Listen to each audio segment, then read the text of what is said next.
بسم اللہ الرحمن الرحیم وبہ نستعین سبحانک لا علم لنا الا ما علمتنا انک انت العلیم الحکیم الحمد للہ رب العالمین والصلاة والسلام علی سید المرسلین وعلی آلہ وصحبہ اجمعین ومن تبعہم بإحسان الی یوم الدین اعوذ باللہ من الشیطان الرجیم بسم اللہ الرحمن الرحیم آمن الرسول بما انزل الیہ من ربہ والمؤمنون کل آمن باللہ وملائکتہ وکتبہ ورسلہ لا نفرق بین احد من رسلہ وقالوا سمعنا واطعنا غفرانک ربنا والیک المصیر۔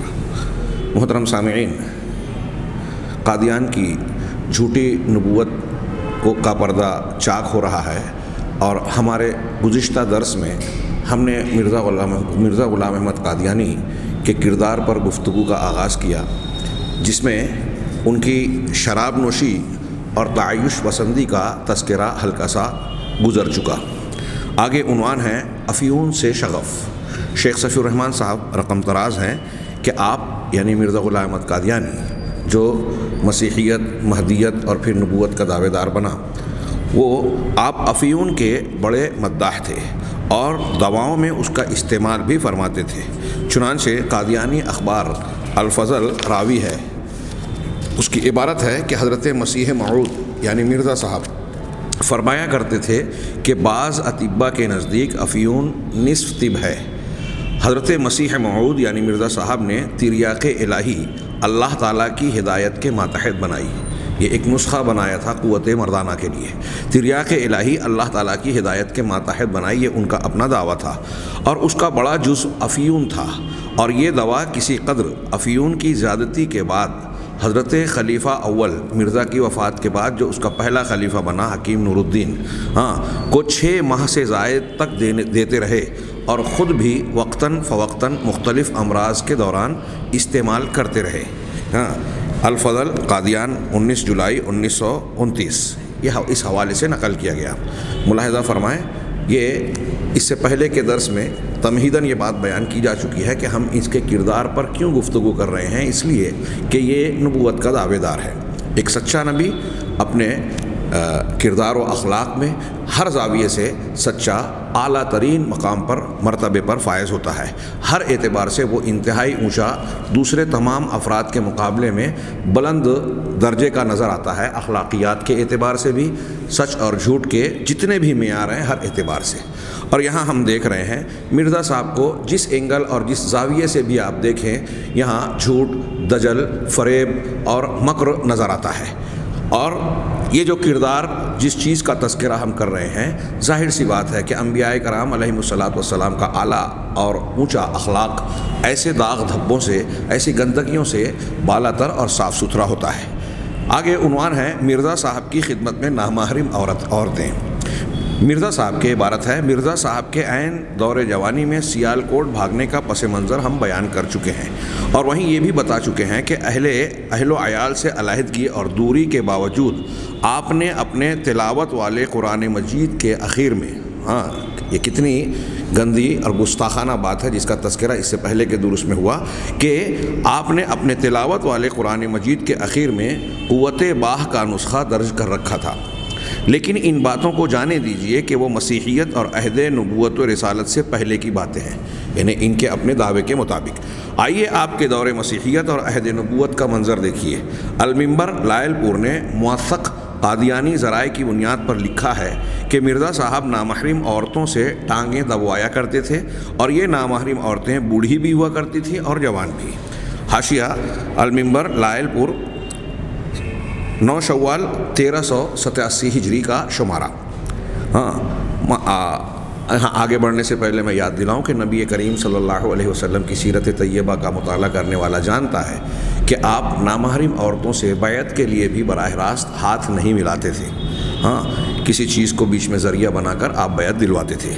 اور یہاں دیکھ رہے ہیں کہ نامحرم عورتوں سے پیر دبوائے جا رہے ہیں۔ اسی طرح مرزا صاحب اپنی سادہ لوحی کا سکہ جمانے کے لیے فنی چیزوں میں اپنے بدھو پن کا مظاہرہ فرمایا کرتے تھے۔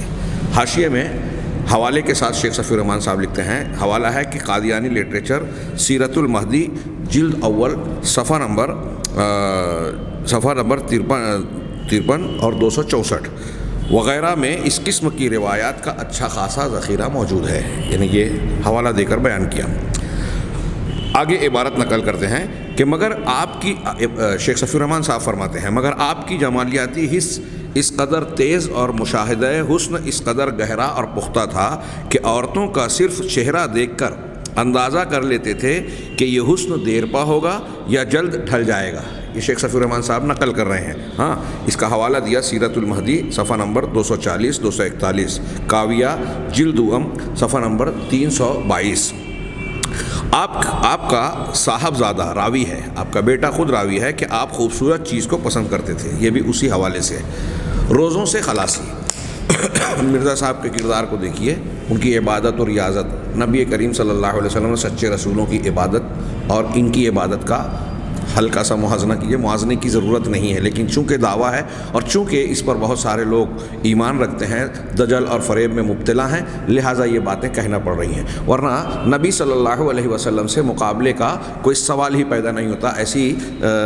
شخصیت کا جس کا ہر معاملہ جو ہے مخدوش ہے، داغدار ہے، مجروح ہے۔ روزوں سے خلاصی، آپ کی ایک اہم خصوصیت یہ بھی تھی کہ دکان نبوت و مسیحیت چل پڑنے کے بعد آپ نے رمضان کے روزوں سے گل و خلاصی حاصل کر لی تھی، اور اس بارے میں جرت و بے باکی کا حال یہ تھا کہ ایام رمضان میں کھلم کھلا کھاتے پیتے تھے، کوئی معترض ہوتا تو عذر تراش لیتے۔ ایضاً کاویہ جلد دوم صفحہ نمبر 281۔ عنوان ہے فریب کاری۔ اس عنوان کے تحت قدر تفصیل سے باتیں کی۔ آپ کی فریب کاری کا یہ حال تھا کہ آپ نے 300 دلائل پر مشتمل 50 جلدوں میں براہین احمدیہ لکھنے کا اعلان کیا، یہ پہلے بھی گزر چکا، بلکہ کچھ دنوں میں یہ بھی اعلان کر دیا کہ مسودہ تیار ہو گیا ہے، براہین احمدیہ جلد دوم صفحہ نمبر 93۔ اور اس طرح بڑے بڑے چندے وصول کیے اور بہت بڑی مقدار میں لوگوں سے 50 جلدوں کی پیشگی قیمت وصول کی، پورے ہندوستان سے چندے جمع کیے گئے۔ کہتے ہیں آگے کہ اس کے بعد صرف 4 جلدیں چھاپ کر ہاتھ روک لیا اور ساری رقم ہضم کر گئے۔ مسودہ تیار ہی نہ تھا، مرنے سے پہلے، یعنی مطلب جھوٹ بولا تھا، مرنے سے پہلے کچھ 5ویں جلد لکھی جسے موضوع سے کوئی تعلق نہ تھا، اور نہ پیشگی رقم دینے والوں کو سابقہ رقم کے عوض یہ کتاب ہی فراہم کی گئی تھی۔ یہ پورا کا پورا معاملہ فریب، دھوکہ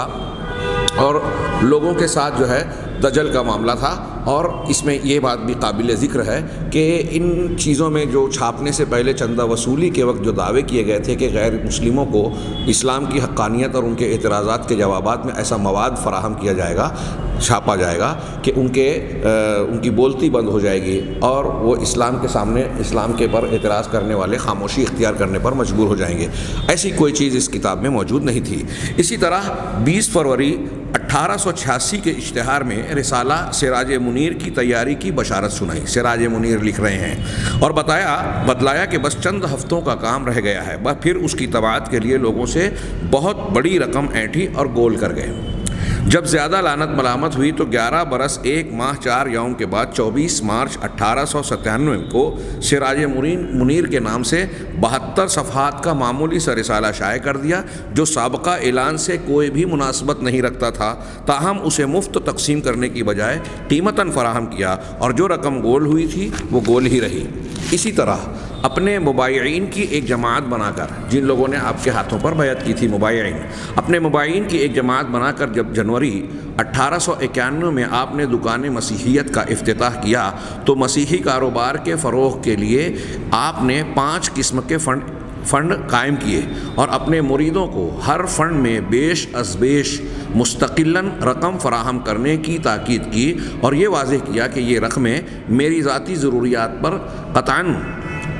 صرف نہ ہوں گی، بلکہ تبلیغ دین اور اعلاء کلمت اللہ کی راہ میں خرچ کی جائیں گی۔ تفصیل کے لیے دیکھیں رسالہ فتح اسلام۔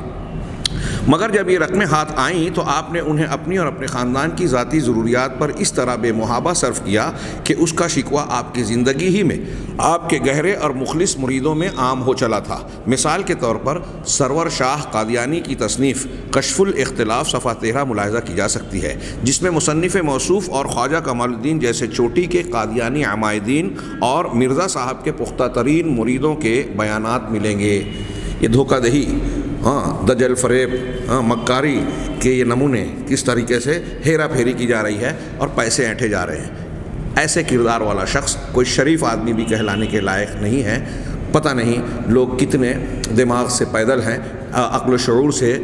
جو ہے تہی دست ہیں، جو ایسے شخص کو نبوت کے اعلیٰ ترین مقام پر فائز سمجھتے ہیں۔ انا للہ و انا الیہ راجعون۔ آگے شیخ صفی الرحمن صاحب کی عبارت ملاحظہ فرمائیں۔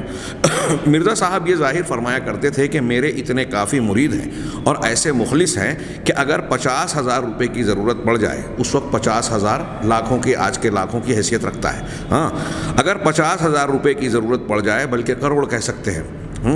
تو یہ رقم فوری طور پر فراہم ہو سکتی ہے۔ ایسے ایسے مرید ہیں کہ 50,000 بھی اگر کہیں تو فوراً مل جائے گی۔ ہاں، یہ بھی رسالہ فتح اسلام میں ہے۔ بائیں ہمہ آپ نے صرف 5,000 روپئے کے لیے اپنی جائیداد اور دوسری بیوی کے نام، اپنی جائیداد کو اور دوسری کی بیوی کے نام 30 سال کے لیے رہن رکھ دی، ان کے نام کے، دوسری بیوی کے نام، اور ظاہر یہ کیا کہ یہ رقم ایک دینی ضرورت کے لیے لے رہا ہوں۔ 5,000 لے کے یہ رہن رکھا۔ ہاں، یہ سیرت المہدی صفحہ نمبر 264۔ لیکن اس میں کیا مطلب دھوکہ دہی کے اور کیا منصوبے تھے؟ ہاں، آپ ملاحظہ فرمائیں، شیخ نے اس کی طرف اشارے کیے۔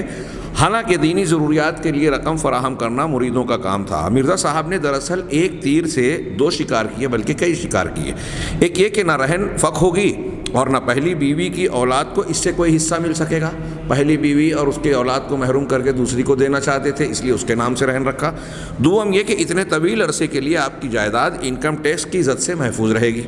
درا حال ہے کہ بیوی کے نام رہن ہونے کی وجہ سے پورے طور پر آپ کے تصرف میں بھی رہے گی۔ مرزا صاحب نے حضرت مسیح کی خصوصیات اپنے آپ پر چشمہ کرنے کے لیے ایک منارہ بنانے کا اعلان کیا۔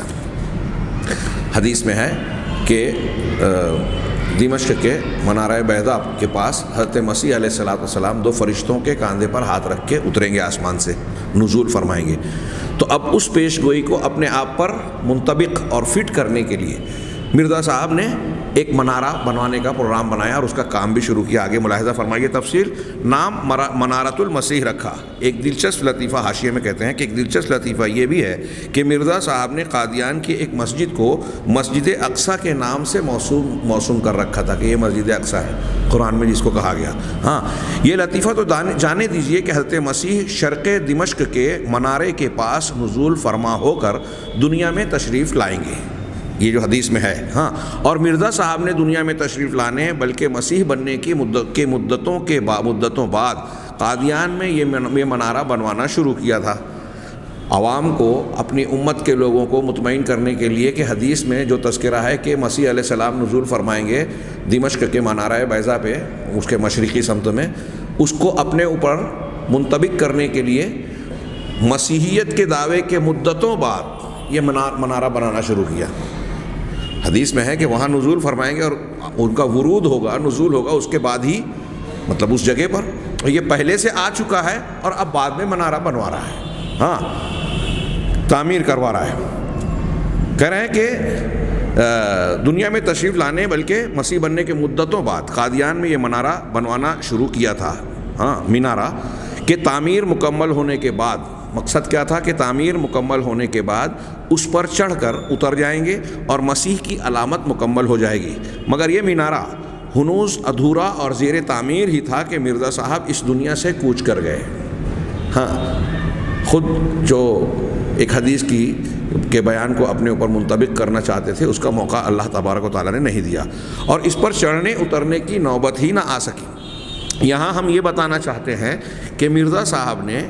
اس منارے کے لیے بے محابہ چندہ وصول کیا اور براہین احمدیہ و سراج منیر کے چندوں کی روایت اس طرح دہرائی کہ مرزا صاحب اس دار فانی سے بھی سدھار گئے اور مینارے کی تعمیر تشنہ تکمیل ہی رہ گئی۔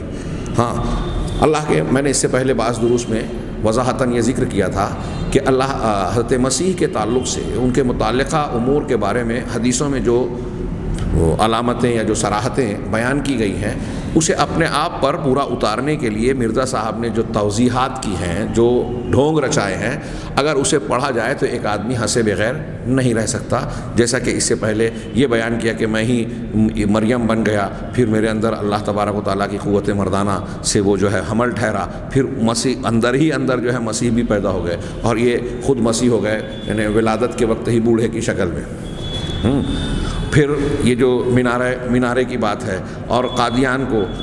حضرت مسیح جو ہے وہ حضرت مسیح علیہ السلام دجال کو قتل کریں گے، تو یہ لوگ بہت گھما پھرا کر کہتے ہیں کہ اللہ کے رسول صلی اللہ علیہ وسلم نے فرمایا ہے کہ جو شخص سورہ کہف کی ابتدائی 10 آیتیں ہر جمعہ کو پڑھے گا فتنہ دجال سے محروم ہوگا۔ ان 10 آیتوں میں عیسائیوں کا رد ہے، اس سے پتہ چلا کہ دجال سے مراد عیسائی ہیں، اور مرزا صاحب نے عیسائیوں کو مناظرے میں شکست دی، تو اس کا مطلب دجال کو قتل کیا۔ اور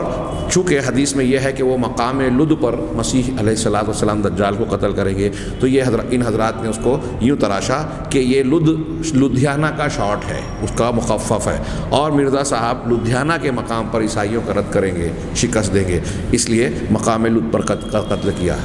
ایک قادیانی سے میری گفتگو ہوئی براہ راست، مبلغ قادیانی سے سالوں پیشتر،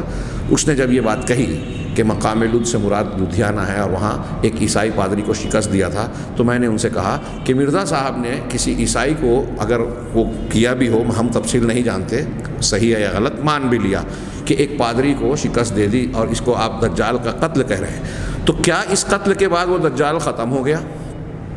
دوسری بات، مرزا صاحب نے ایک پادری 2 پادری کو اگر شکست دی بھی ہے تو اس کے مقابلے میں مولانا ثناء اللہ امرتسری رحمہ اللہ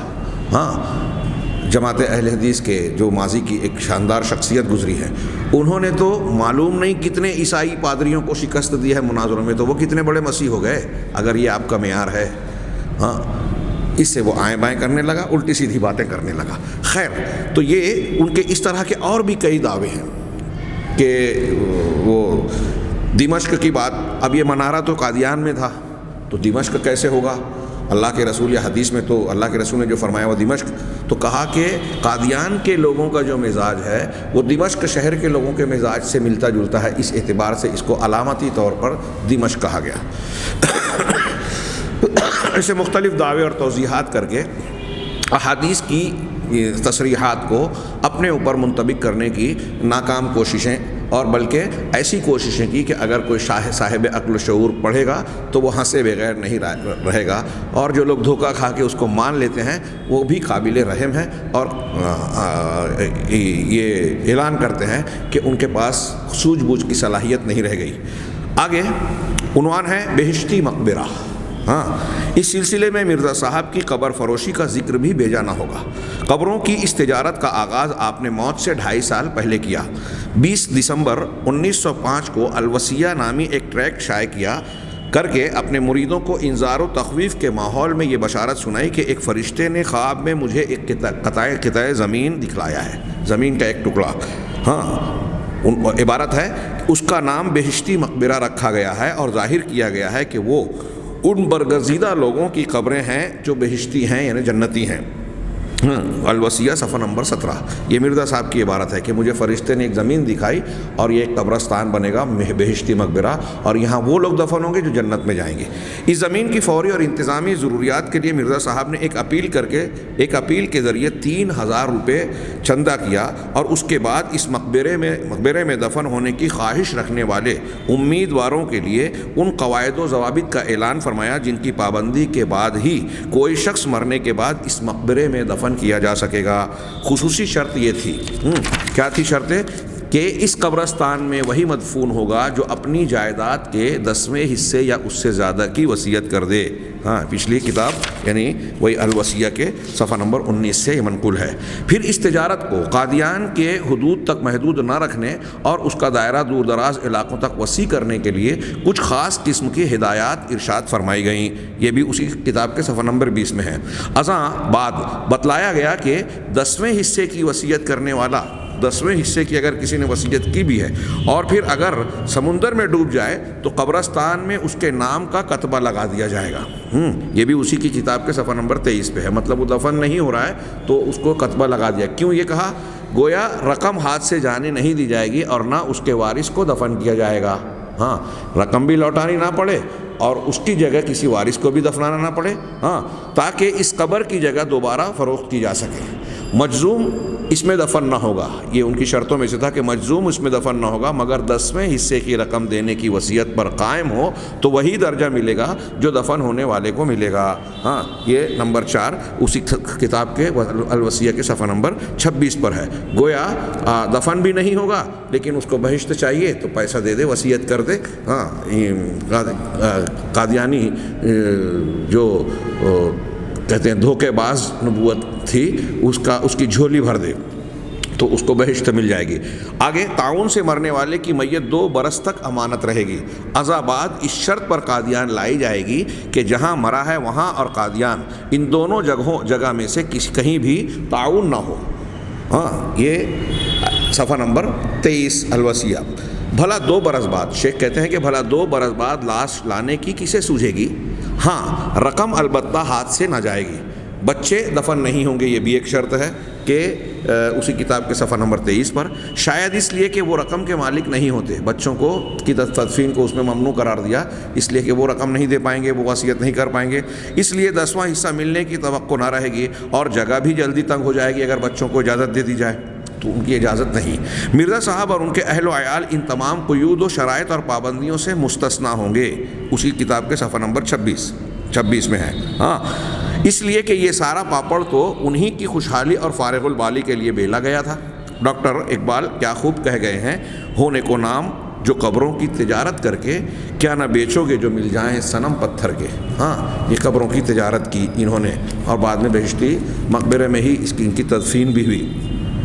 بقیہ اوصاف و کمالات، شیخ نے اس ضمن میں آخری عنوان قائم کیا، شیخ صفی الرحمن صاحب نے، کہ مرزا صاحب کے کردار کی یہ کچھ باتیں، ہاں، شراب نوشی، ہاں، اور اس کے بعد جو ہے تعیش پسندی، داد عیش، افیون سے شغف، مرزا صاحب کی خدمت میں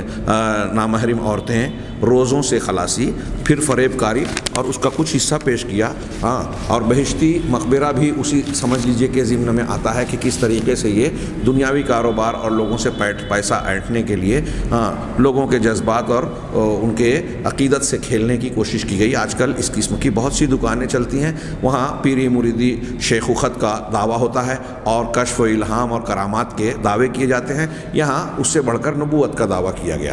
دعوے میں اگرچہ فرق ہو لیکن دونوں جگہوں پر آپ دیکھیں گے کہ اپنے مریدوں کو جھوٹی تسلیاں، ہاں، غلط قسم کی بشارتیں، خواب کشف کے ذریعے سے ایسی باتیں جس سے ان کو یہ احساس اور یقین دلایا جائے کہ آپ اس راستے پر جو چل رہے ہیں، غلط راستے پر، قرآن و حدیث سے ہٹ کر، نبی صلی اللہ علیہ وسلم کے دین سے ہٹ کر، پیر صاحب کے دامن سے اپنے آپ کو جو لگا رکھا ہے یا اس سلسلے سے جو آپ جڑے ہوئے ہیں، یہ سلسلہ آپ کو جنت میں لے جائے گا۔ اس طرح کا دھوکہ دے کر لوگوں کے ان کی دنیا بھی لوٹی جاتی ہے اور دین بھی تباہ کر دیا جاتا ہے، اور لوگ جو جہالت میں اور نادانی میں مبتلا ہوتے ہیں، اللہ اور رسول کی تعلیمات کی طرف نگاہ ڈال کر غور و فکر نہیں کرتے، وہ ایسے جال کے شکار ہو جاتے ہیں۔ مرزا صاحب کے اخلاق و کردار کے اخیر میں شیخ نے کہا بقیہ اوصاف و کمالات، یہ آخری عنوان قائم کیا اس ضمن میں۔ مرزا صاحب کے بقیہ اوصاف و کمالات کے ذکر کی ضرورت نہیں، ان کی بدزبانی کے کافی نمونے گزر چکے ہیں۔ ایک، ان کے جھوٹ اور دروغ پر کذبات مرزا وغیرہ نام کے مستقل رسالے تالیف ہو چکے ہیں جن کی تردید قادیانی امت سے آج تک نہیں ہو سکی، اس میں مرزا کے جھوٹ اکٹھا کر دیے گئے ہیں۔ ان کی پیش گوئیوں کی نوعیت و کیفیت اور ان کا حشر اگلے صفحات میں آ رہا ہے۔ کچھ حصہ جو اس نے پیش گوئیاں کی خبریں دی، اس کی کچھ باتیں آ رہی ہیں اور اس میں کیسے اس نے تلون مزاجی اختیار کی۔ یہ واضح رہے کہ مرزا صاحب کے سارے معجزے اور نشانات لے دے کر ان کی پیشین گوئیاں ہی تھیں، جو اپنے معجزے اور اپنی دلیلوں کے طور پر پیش کرتا تھا، اس کے پیشین گوئیاں تھیں جن میں سے ایک بھی درست نہ نکل سکی، ایک بھی پیشین گوئی اس کی صحیح ثابت نہیں ہوئی، جیسا کہ میں نے عرض کیا، اور یہ ضروری تھا، اور یہ اللہ رب العالمین کی طرف سے انتظام ہے، جو میں نے پچھلے دروس میں بیان کیا کہ اللہ کی ربوبیت کا یہ حصہ ہے کہ لوگوں پر حجت پوری کرنے کے لیے نبی بھیجے اور سچے نبیوں کی تائید میں دلائل پیش کر کے حجت پوری کرے، اور اگر کوئی جھوٹا نبوت کا دعوے دار ہوتا ہے تو اس کے جھوٹ کو بے نقاب کر دے تاکہ لوگ دھوکہ نہ کھائیں۔ اس کے باوجود کوئی دھوکہ کھاتا ہے تو یہ رب کا اور حقیقت کا قصور نہیں ہے، یہ اس کی اپنی ہدایت سے محرومی اور بدبختی ہے، محرومی ہے، ناتوفیقی ہے کہ وہ شخص ایسے جال میں پھنس گیا جس میں پھنسنے کے لیے کوئی بنیادی وجہ اور دلیل موجود نہیں ہے۔ بلند بانگ دعویٰ، متکبرانہ ڈینگ، معاف کیجئے کہ ان کی پیشین گوئیوں میں سے ایک بھی درست نہیں نکل سکی۔ آپ کے جنون خیز امراض، جنون خیز، پاگل بنانے والے، دیوانہ بنانے والے، مالی خولیہ، مراق وغیرہ کا ذکر پچھلے صفحات میں آ چکا ہے۔ بلند بانگ دعویٰ، متکبرانہ ڈینگ، خدائی دعوے وغیرہ بھی سب کچھ پچھلے صفحات میں گزر چکے ہیں، جس سے ان کے اخلاق و کردار پر روشنی پڑتی ہے۔ خلاصہ یہ کہ مرزا صاحب نے حضرت حضرت عیسیٰ علیہ السلام کی جو تصویر کشی اپنی تصانیف میں کی ہے وہ بکمال و تمام آپ پر چسپاں ہوتی اور صادق آتی ہے۔ غالباً اسی لیے مرزا صاحب، یعنی یہ ان کا دعویٰ ہے، غالباً اسی لیے مرزا صاحب اپنے درمیان اور حضرت مسیح علیہ السلام کے درمیان غایت درجہ مشابہت و یگانگت کے مدعی ہیں، اور غالباً اسی لیے آپ نے فرمایا ہے، ان کی عبارت ہے، چونکہ اس یعنی خدا نے مجھے یسوع مسیح کے رنگ میں پیدا کیا تھا اور توارد طبع کے لحاظ سے یسوع کی روح میرے اندر رکھی گئی تھی، اس لیے ضرور تھا کہ گمگشتہ ریاست میں مجھے یسوع مسیح کے ساتھ مشابہت ہوتی۔ تحفہ قیصرہ صفحہ نمبر 15۔ آگے شیخ نے ایک تبصرہ کیا کہ ہمیں غیب کا علم تو نہیں، لیکن مرزا صاحب کے پیش کردہ یہ جو ان کا دعویٰ ہے، ہو سکتا ہے کہ یہ ان کے اپنے توارد کا جو اپنا خیال ہے، ہو سکتا ہے کہ یہ ان کے اپنے احساسات کا حصہ ہو، لیکن شیخ نے جس انداز میں بیان کیا چونکہ مجھے اس میں تھوڑا سا گنجلک لگا، اس لیے میں عبارت نہ پڑھتے ہوئے اسے چھوڑ رہا ہوں۔ یہ شیخ صفی الرحمن صاحب نے اس کے کردار کی کچھ تصویر کشی کی ہے۔ آگے مستقل عنوان مرزا صاحب کے دلائل اور ان کی پیشین گوئیوں کا ہے، اور مرزا غلام احمد قادیانی کی نبوت کو کھنگالنے کے لیے یہ باب میں سمجھتا ہوں زیادہ اہمیت کا حامل ہے، اخلاق و کردار کا اور پیشین گوئیوں کا، جو اگلے درس میں ہم انشاءاللہ شروع کریں گے۔ اللہ تبارک تعالیٰ ہمیں خیر کی توفیق دے۔ وآخر دعوانا ان الحمد للہ رب العالمین، وصلی اللہ علی نبینا محمد۔